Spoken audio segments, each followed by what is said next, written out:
Hello everyone. सो आज हम देखने वाले फॉरेस्ट राइट एक्ट 2006 जो एक्ट्स एंड पॉलिसीज की सीरीज हमने स्टार्ट की थी, जिसमें अभी तक हमने 6 एक्ट्स कवर किए हैं। वो आप प्लेलिस्ट में जाके देख सकते हो। अगर इसमें से कोई भी बाकी है तो एज सुन एज पॉसिबल उसको कवर कर लो प्रीलिम से पहले, क्योंकि ये प्रीलिम में ये प्लस आपके इसके पहले मैंने जो कवर किया है all tiger reserve, biosphere reserve, elephant reserve, Ramsar sites, even state wise national park होगा या biodiversity related and climate change related काफ़ी सारे कन्वेंशंस हैं। तो ये अभी तक मैंने कवर किया है। तो 2024 के प्रीलिम से पहले इसको डेफिनेटली कवर करना, इसका डेफिनेटली आपको बहुत फ़ायदा हो सकता है। बाकी इसके रिलेटेड जो नोट्स होंगे वो आपको टेलीग्राम चैनल पे मिल जाएंगे, Sumit sir notes Telegram channel, वहाँ पे आप जाके देख सकते हो। तो चलो शुरू करते हैं फॉरेस्ट राइट एक्ट 2006, जिसको वन अधिकार कानून भी कहते हैं हम। तो शुरू करने से पहले एक बार PYQ देख लो, प्रीवियस ईयर क्वेश्चन जो यूपीएससी ने पूछा है लास्ट कुछ 3-4 साल में, बैक टू बैक क्वेश्चन दिखे। जैसे 23 में एक था, 2021 में एक क्वेश्चन था एंड 2018 में एक क्वेश्चन था। तो पहले देखते हैं 2023 का क्वेश्चन, जिसमें कम्युनिटी रिजर्व के बारे में पूछा गया था, जो कहीं ना कहीं यहाँ पे लिंक्ड है। और इसमें जैसे कि आप पॉज करके आप आराम से पढ़ सकते हो, तो देख लेना। तो इसमें क्या है कि हंटिंग राइट्स है या नॉन टिम्बर कलेक्शन, जिसको माइनर फॉरेस्ट प्रोड्यूस कहते हैं, उसके राइट्स है या नहीं है, या बेसिकली स्टेट के related chief wild life warden के क्या राइट्स हैं, या ट्रेडिशनल एग्रीकल्चर प्रैक्टिस के राइट्स है या नहीं है, इस पर कुछ क्वेश्चन था। तो बेसिकली पहला 1 2 3 करेक्ट है, बस 4 यहाँ पे इनकरेक्ट, क्योंकि यूजुअली एग्रीकल्चर प्रैक्टिसेस के जो ट्रेडिशनल एग्रीकल्चर प्रैक्टिस है उसके राइट्स यहाँ पे टिपिकली नहीं होता है। एनीवेज, बट इसको हम फिर से कवर करेंगे। नेक्स्ट है कि जैसे अब ट्रेडिशनल फॉरेस्ट ड्वेलर्स, ये फॉरेस्ट राइट एक्ट का और एक नाम है, बेसिकली यही एक्ट है, scheduled tribes and other traditional forest dwellers. तो ये कौन से मिनिस्ट्री के अंडर इसका इंप्लीमेंटेशन आता है, मतलब मिनिस्ट्री क्या होनी चाहिए। तो देखो सिंपली यहाँ पे लॉजिक भी है कि राइट्स है, तो ऑब्वियसली यहाँ पे क्या होना चाहिए, ट्राइबल के राइट्स की बात चल रही है, तो इसमें क्या है, मिनिस्ट्री ऑफ ट्राइबल अफेयर्स। ये भी हम आगे पढ़ेंगे, मतलब कहीं ना कहीं राइट्स के बारे में क्वेश्चन देखा जा रहा है। देन आफ्टर दैट 2019 में एक क्वेश्चन था, देखो, जिसमें उन्होंने पूछा है कि अगेन बाम्बू रिलेटेड क्या राइट्स हैं। तो जो भी इस फॉरेस्ट एरियाज में इन ट्रेडिशनल ड्वेलर्स या ट्राइब्स को जो भी अधिकार दिए जा रहे हैं वो ऑब्वियसली राइट्स के अंडर आने चाहिए। तो ये भी किसके अंडर, फॉरेस्ट राइट एक्ट 2006, ना कि फॉरेस्ट एक्ट के अंडर 1927 के अंडर। तो इसको अगर एलिमिनेट कर दो तो ऑप्शन यस 2 और 3 यहाँ पे करेक्ट दिख रहा है, वो भी हम आगे देखने वाले हैं। तो इस प्रकार के कुछ क्वेश्चन है। देन एक क्रिटिकल वाइल्ड लाइफ हैबिटेट पे भी एक क्वेश्चन देखा गया कि ये किसके अंडर है, मतलब क्या ये 2006 के एक्ट के अंडर है या नहीं है। बिल्कुल ये सही है, हम आगे वो भी चेकआउट करेंगे। बट एक फिर से वही प्रकार का एक स्टेटमेंट है कि ये जो राइट्स दिए जा रहे हैं वो मिनिस्ट्री ऑफ एनवायरमेंट है क्या, नो। फिर से वही है कि राइट्स है तो ट्राइबल अफेयर्स के अंडर आना चाहिए। बस वो अगर छोड़ दो तो 1 और 2 इज करेक्ट इन दिस। चलो इसको भी आप आगे देखने वाले। तो इस प्रकार के क्वेश्चन कुछ दिखे हैं, एक पैटर्न, आई होप सबको समझ में आया। अब आगे बढ़ते, फॉरेस्ट राइट एक्ट 2006 जो किस मिनिस्ट्री के अंडर आता है, मिनिस्ट्री ऑफ ट्राइबल अफेयर्स के अंडर ही आएगा। अब यही एक्ट आपको बहुत बार अलग अलग वर्ड्स में दिखेगा, जैसे schedule tribe and other traditional forest dwellers. तो बेसिकली इसी एक्ट के ये कुछ अलग अलग नाम हैं, जैसे ट्राइबल राइट्स एक्ट है, ट्राइबल बिल है, ट्राइबल लैंड एक्ट है। तो बेसिकली यही एक ही एक्ट है, फॉरेस्ट राइट एक्ट 2006। इसलिए कंफ्यूज नहीं होना है, ये सभी उसके ही नाम है। तो बेसिकली ये एक्ट जो दिया गया या ये एक्ट जो बनाया गया, तो ये क्यों, मतलब मिनिस्ट्री ऑफ ट्राइबल अफेयर्स के अंडर ये क्यों लाया गया था, because we have to ensure the 6th schedule of the constitution, कि जहाँ पे वहाँ के जो इंडिजिनियस कम्युनिटीज़ हैं, ट्राइबल्स हैं, उनको अपने अपने राइट्स मिलने चाहिए, वो राइट्स प्रोटेक्ट भी होने चाहिए। तो ऑब्वियसली ये 6th शेड्यूल का ही एक इम्प्लीमेंटेशन हम कह सकते हैं। और यहाँ पे जो कम्युनिटी रहती है उनसे काफ़ी बड़ी इकोनॉमी जनरेट होती है, और वहाँ के लोगों को उपजीविका का साधन, लाइवलीहुड का साधन भी मिलता है। जैसे 85 मिलियन एकर्स का एरिया है जहाँ पे ये ट्राइबल्स रहते हैं, वहाँ पे लगभग 200 मिलियन फॉरेस्ट ड्वेलर्स है, मतलब जिनकी डिपेंडेंसी जो है, तो वो लगभग 200 मिलियन पॉपुलेशन है, एंड 1,70,000 विलेज इसमें आता है। तो ऑब्वियसली इनको राइट्स देना, इनको प्रोटेक्शन देना काफ़ी ज़रूरी था। तो ये हमारे इवन कॉन्स्टिट्यूशन में भी मेंशन है, स्केड्यूल 6 में। तो प्रीलिम्स है, डेफिनेटली 2024 से पहले इन स्केड्यूल्स को पढ़ लो, यहाँ पे मैंने कुछ दिया है जो ट्रिक्स आपके डेफिनेटली काम में आ सकती है। चलो तो फिर से आते हैं हमारे एक्ट पे। फॉरेस्ट राइट एक्ट के अंडर हम क्या एडवांटेज देख पा रहे हैं, तो एडवांटेज यही है कि एम्पावरमेंट हो रहा है फॉरेस्ट कम्युनिटीज़ का, उनको उनके राइट्स मिल रहे हैं। साथ ही साथ हम इंश्योर कर रहे हैं कि बायोडाइवर्सिटी कंजर्वेशन भी हो, सोशल जस्टिस को भी हम इंश्योर कर रहे हैं। देन पार्टिसिपेटरी गवर्नेंस मतलब क्या है, यहाँ पे जो भी डिसीजन लिए जाएंगे, चाहे उनके रिहैबिलिटेशन हो या उनको क्या राइट्स देना है, उसमें इन्वॉल्वमेंट हमने किया है वहाँ के लोकल कम्युनिटी का, मतलब पार्टिसिपेटरी गवर्नेंस। जैसे ग्राम सभा, पंचायत, इनको भी इन्वॉल्वमेंट हम दिखा रहे हैं। उसके बाद उनके लाइवलीहुड जो है, उपजीविका साधन, सिर्फ ऐसा नहीं कि ज़मीन के अधिकार दे दिया बट वहाँ पे वो कुछ कमा नहीं पा रहे, उसका भी कुछ मतलब नहीं होगा। तो उनके जो लाइवलीहुड है तो उसका भी हम इंश्योरमेंट इस एक्ट में कर रहे हैं। तो फिर ये सब इंश्योरमेंट हो रहा है कितने राइट्स के द्वारा, तो लगभग 4 राइट्स यहाँ पे दिए गए हैं। तो पहला राइट है जैसे टाइटल राइट, मतलब उनको ज़मीन के अधिकार कितने होंगे, क्या होंगे, कितनी ज़मीन मिलेगी। दूसरा यूज़ राइट, मतलब क्या क्या वो यूज़ कर सकता है सो दैट उनका लाइवलीहुड वहाँ पे इंश्योर हो। तीसरा है कि अगर उनको रिहैबिलिटेशन करना पड़ रहा है या फिर वहाँ से डिस्प्लेस करना पड़ रहा है ड्यू टू सम प्रोजेक्ट, तो फिर उनको कैसा रिलीफ दिया जाएगा, कैसे रिहैबिलिटेशन किया जाएगा, या उनकी डेवलपमेंट उस नए रीजन में कैसे होगी। उसके बाद फॉरेस्ट मैनेजमेंट के राइट्स किसके पास हो गए, वो सब हम इसमें देखेंगे। तो पहला देखते हैं टाइटल राइट्स। तो इस टाइटल में क्या है, तो इनके ओनरशिप के बारे में, मतलब जो इनको ज़मीन का अधिकार दिया जा रहा है। जैसे हमारे भी अगर कोई हम एरिया में सालों से रह रहे हैं, वहाँ पे उसको परचेस करता है, तो हमारे पास एक 7/12 होता है या कोई ना कोई एक डॉक्यूमेंट होता है। तो वैसा डॉक्यूमेंट इनको उस ज़मीन का मिलने वाला है, टाइटल राइट जिसको हम कहेंगे। तो ये कुछ नए ज़मीन पे नहीं मिलेगा, जहाँ पे वो सालों से रहते आ रहे हैं। वो कितने साल क्या, वो सब हम आगे देखेंगे। बट अराउंड 2005, 13 दिसंबर 2005, तो इसके पहले से अगर वो वहाँ पे रह रहे हैं या फिर वहाँ तक का, मतलब उस ईयर तक का, तो वो उनको 4 हेक्टर तक का राइट्स मिलेगा। मैक्सिमम 4 हेक्टर, ऐसा इस एक्ट में मेंशन किया है कि 4 हेक्टर तक इनको अधिकार मिल सकते हैं। बेसिकली अब इसमें ऐसा नहीं कि अब यहाँ छोड़ के इनको कहीं और जगह पे, न्यू जगह पे मिलेगा। नो, जहाँ पे वो सालों से रहते आ रहे हैं उसी लोकेशन पे मिलेगा, ना कि न्यू लैंड के राइट्स के बारे में हम बोल रहे हैं। नहीं तो गवर्नमेंट, ऐसा भी हो सकता है या कोई रीजन में ऐसा हो सकता है कि यहाँ पे बड़ा प्रोजेक्ट आ गया तो उनको कहीं तो भी बहुत दूर लेके जा रहे हैं और वहाँ पे कोई नया 4 हेक्टर का अगर लैंड राइट दे रहे तो दैट इज रॉन्ग।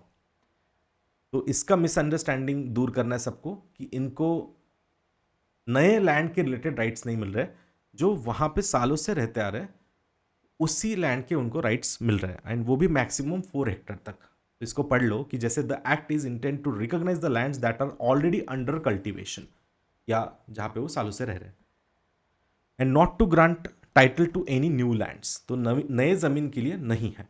तो अगर इन केस क्वेश्चन में दिखता है न्यू लैंड्स के लिए तो वो रॉन्ग होगा। बट अगर ये राइट्स देने के बाद टाइटल राइट समझ लेते हैं कि इन कम्युनिटीज को कुछ टोटल मिला के 10 एकड़ का एक टाइटल राइट्स मिल गया। अब ये मिलने के बाद ऐसा नेसेसरी नहीं कि फिर यहाँ के जितने भी रिसोर्स है वो पूरा डिप्लॉयड करें। कुछ ना कुछ एक्सेप्शन इसमें है, और वो है क्रिटिकल वाइल्ड लाइफ हैबिटेट। जैसे इस 10 एकड़ में से अगर ऐसा होता है, नॉट ऑलवेज, पर अगर ऐसा होता है कि यहाँ पे जो हैबिटेट है, वाइल्ड हैबिटेट, मतलब जो वहाँ पे एनिमल्स है, अगर वो ज़्यादातर कुछ ऐसा एक कॉर्नर है कि जहाँ पे 2 एकड़ में वो काफ़ी ज़्यादा देखे जा रहे हैं, तो गवर्नमेंट उसको डिक्लेयर करेगी हाँ ये क्रिटिकल वाइल्ड लाइफ हैबिटेट है।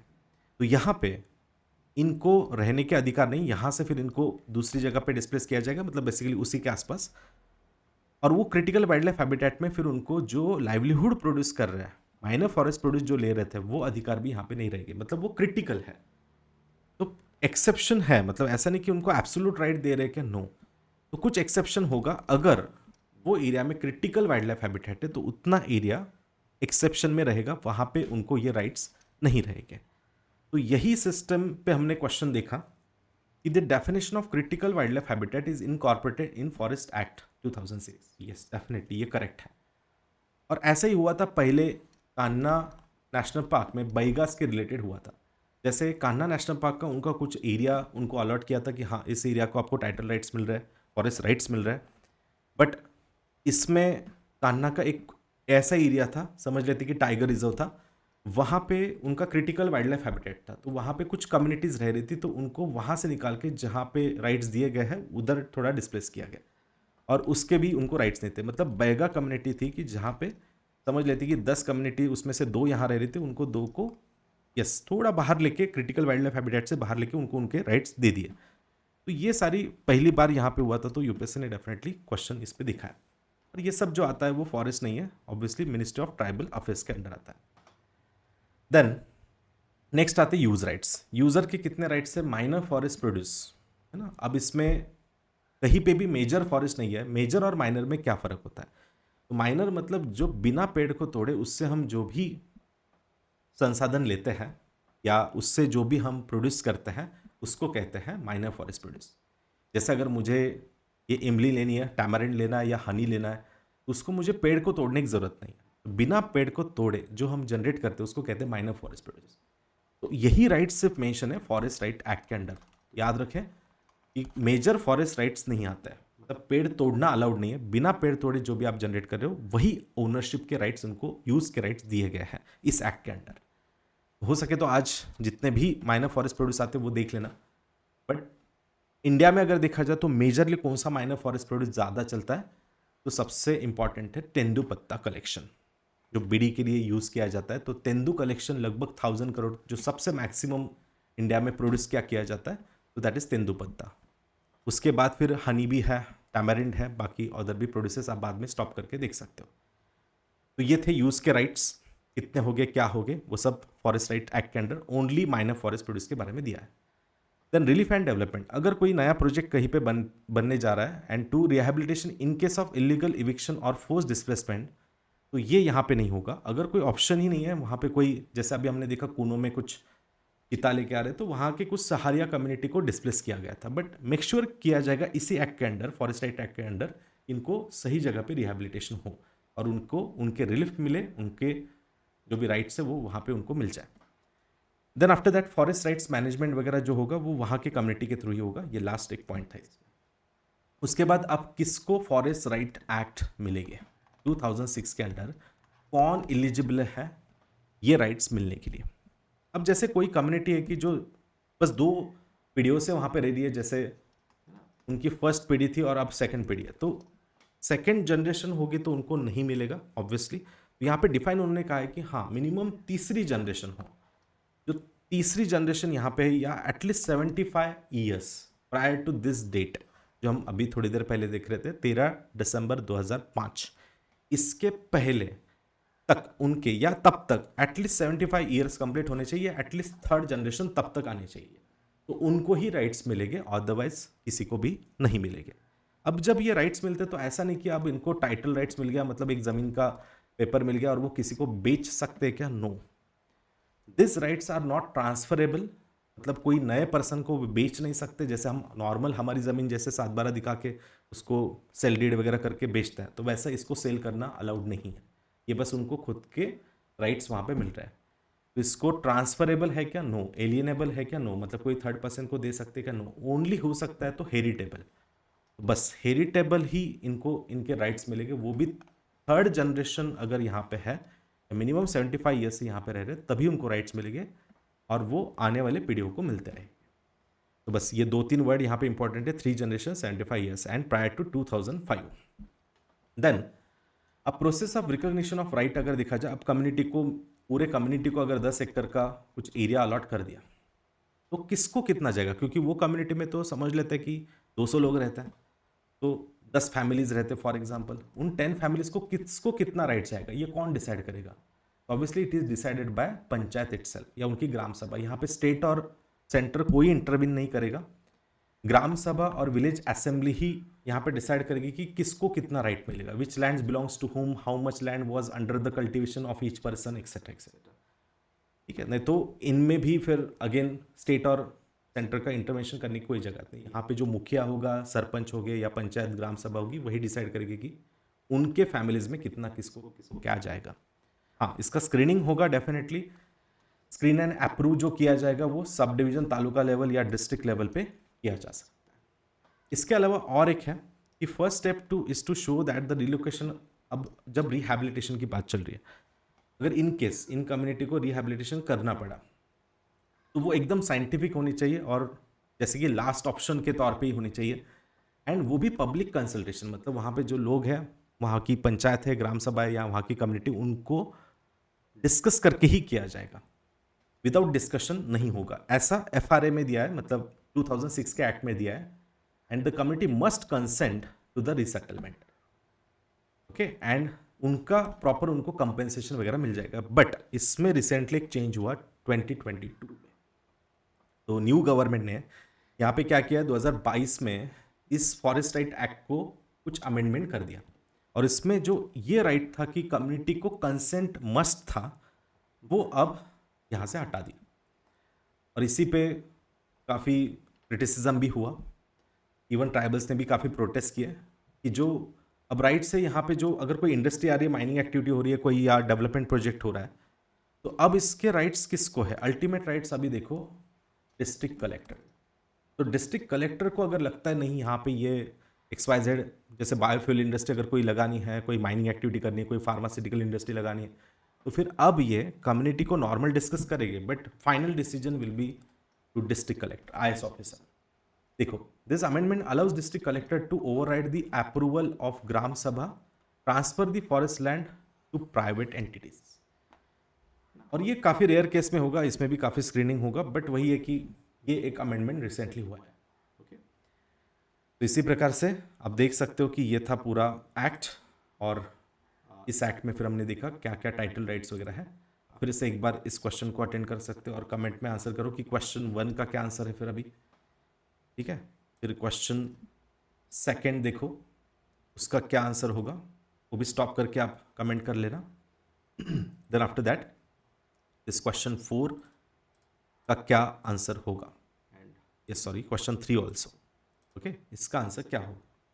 लगभग 4 क्वेश्चन है, याद रखें बस, आपको फाइनली याद रखना है टाइटल राइट्स मतलब 4 हेक्टर तक, then user rights only minor forest produce, relief and development मतलब उनका रिहैबिलिटेशन कैसा क्या होगा, and last will be the forest management. Okay, so this is all about this act. I hope everyone understood. Okay, चलो, thank you all of you, see you in the next session with another act. Thank you.